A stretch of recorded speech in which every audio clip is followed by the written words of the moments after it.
મિત્રો, કાલે જેન્યુઅનલી એવું લાગ્યું કે જાણે આખું અમદાવાદ એક સૂરમાં કહેતું હોય, if something iconic is happening, it's happening here. ખરેખર આપણું અમદાવાદ વિશ્વના કોઈ પણ આંતરરાષ્ટ્રીય ખેલ મહોત્સવને હોસ્ટ કરવા માટે તૈયાર છે.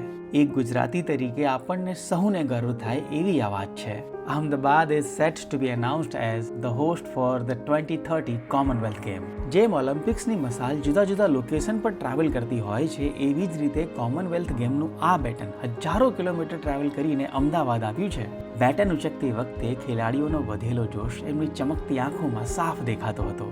15 તારીખે અમદાવાદના વીર સાવરકર સ્પોર્ટ્સ કોમ્પ્લેક્સમાં બેટનનું સ્વાગત કરવા માટે અમારી સાથે ફૂટબોલ, હોકી અને વુશુની ટીમ હાજર હતી. દુનિયાના જુદા જુદા દેશોમાં ભારતને રિપ્રેઝેન્ટ કરી ચૂકેલા આ ખેલાડીઓ પણ અમદાવાદમાં સ્પોર્ટ્સ ઇન્ફ્રાસ્ટ્રક્ચર જોઈને હરખાતા હતા. ધ કોમનવેલ્થ બેટન સાથે ઊભા રહીને મને એવો અહેસાસ થયો કે ખરેખર ગુજરાત વર્લ્ડ સ્પોર્ટ્સ ઇન્ફ્રાસ્ટ્રક્ચરની બાબતમાં એક મોટા સ્ટેજ પર પહોંચી ગયું છે. અમદાવાદમાં યોજાનાર વર્લ્ડ ક્લાસ સ્પોર્ટ્સ ઇવેન્ટનું થનગનાટ બધા જ મહેસૂસ કરી શકે તે માટે ધ કોમનવેલ્થ બેટન હવે ભારતના વિવિધ સ્થળે ટ્રાવેલ કરશે. જય હિન્દ, જય જય ગરવી ગુજરાત.